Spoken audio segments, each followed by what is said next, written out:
যাওয়ার আগে কিছু কাজ যদি আমরা করে যেতে পারি সেটাই থাকবে নাকি? জি ভাই, এই যে ডাঙ্গার হাটে এখানে তো স্মৃতি আছে, একটা ফলক আছে না কোথায়? ওই যে তারেক রহমান সাহেবের ফলক, মনে আছে কত বছর আগেকার ঘটনা। এই ডাঙ্গারহাটের রাস্তা পাকা হওয়ার আগে অনেক খারাপ ছিল। এই রাস্তা যখন হয় নাই তখন যাতায়াতে অসুবিধা হতো, অনেক অসুবিধা ছিল। এখন কি সুবিধা হয়েছে?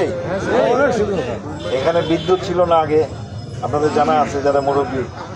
আর বিদ্যুৎও কিন্তু আমরা এটা দিয়েছি এখানে, যারা ছোট তারা হয়তো বা জানেন না, কিন্তু গোটা নীলফামারী ডিস্ট্রিক্টের জন্য আমরা বেগম খালেদা জিয়ার মিটিং করেছিলাম 1994 সালে কমলাথিতে। এই যে মুরব্বীরা জানে, চেংড়ালা তো জানে না, জানাবার হবে তো যে কায় করলো।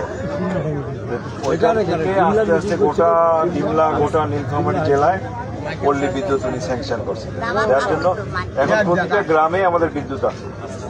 বিদ্যুৎ যে পাইতে হবে এরকম কোনো চাহিদাই নাই। 2001 থেকে 2005 তখন আপনাদের অনেক চাহিদা ছিল, অনেক গ্রামে আপনারা বলতেন যে আমাদের এই এলাকায় বিদ্যুৎ করে দেন, আগে দেন, আমাদেরকে আগে দেন। আজকে হয়ে গেছে, এখন চাহিদা নাই, কিন্তু এখন আরো অনেক চাহিদা আছে।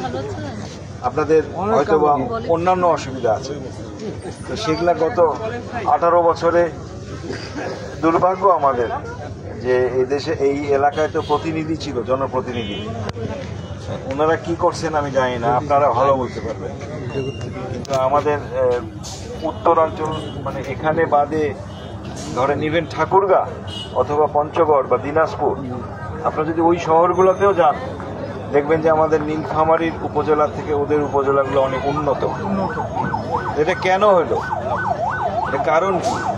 এটা নেতৃত্বের কারণেই হয়েছে। ওখানে তারা ভালো নেতৃত্ব ছিল, তারা জনগণের মুখী ছিলেন, জনগণের সমস্যার কথা চিন্তা করে তারা জনগণের কাজে যেগুলো দরকার সেগুলো করেছে। তা আমরা তাহলে ভুল করছি কিছু একটা এখানে।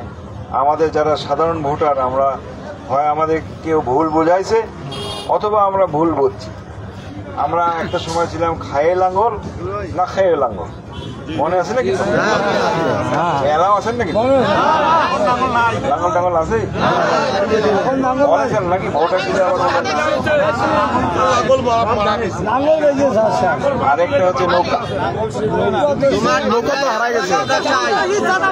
হ্যাঁ, নৌকা হলো সন্ত্রাসী, চাঁদাবাজি, এত সন্ত্রাসী, এত চাঁদাবাজি, এত হত্যাকারী, এত গুমকারী। মানে বাংলাদেশের ইতিহাসে এই সাউথ এশিয়া, আমরা যে ভারতীয় উপমহাদেশে আছি, এই ইতিহাসে এরকম কোনো ডিকটেটরের ইতিহাস নাই। মানে পৃথিবী সৃষ্টির পর থেকে এরকম কোনো ডিকটেটর, এক নায়কের ইতিহাস নাই এই গোটা ভারত উপমহাদেশে। তো এবং তার উপরে উনি একজন মহিলা মানুষ, কেমন করে এত খারাপ হতে পারে এটা আল্লাহ জানেন। বাট সেটা শাস্তিও উনি পাইছেন, আল্লাহর কাছ থেকেই পাইছেন। শুধু উনি পান না, ওনার পরিবার পেয়েছে, ওনার দল পেয়েছে, ওনার বাবাকে নিয়ে যেটা করেছেন, ওনার বাবা মৃত থাকলেও আজকে ওনার বাবাও পেয়েছে। তো এটা আল্লাহর বিচার, এটা সমাজের বিচার, এটা আল্লাহর তরফ থেকেই আসছে। এই গজব তাদের উপর, কারণ তারা মানুষের উপরও গজব দিয়েছিল 16 বছর যাবৎ। মানুষের বাক স্বাধীনতা হরণ করেছিল, আইনের শাসন তারা দূর করে ফেলেছিল। তারা যেটা বলতো সেটাই জানি আইন। আমি রাজনীতি করতে পারি, আমি এমপি মন্ত্রী হতে পারি, কিন্তু আমার কথা তো আইন হইতে পারে না। সবার বাক স্বাধীনতা থাকতে হবে, কারণ আমাদের দেশের সংবিধান বলে যে এদেশের সবচেয়ে শক্তি হচ্ছে তার জনগণের ভোটে।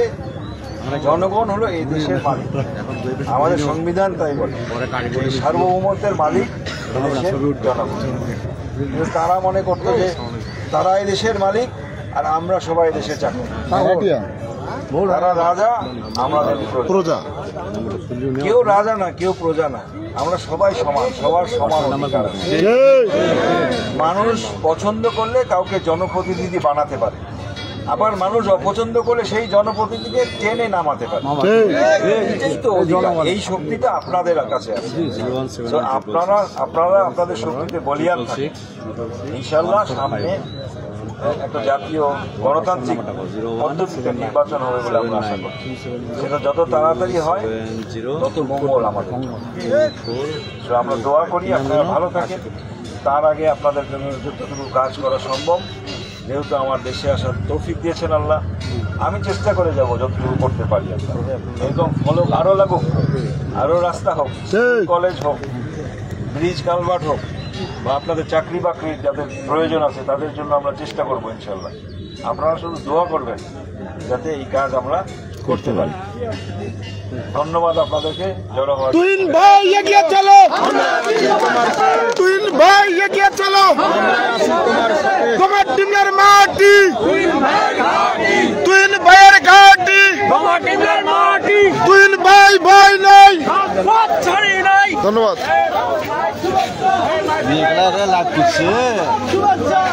তুই पुलिस हवा, हमारा परमिशन लेके आपको सामने आना पड़ेगा, ठीक है ना।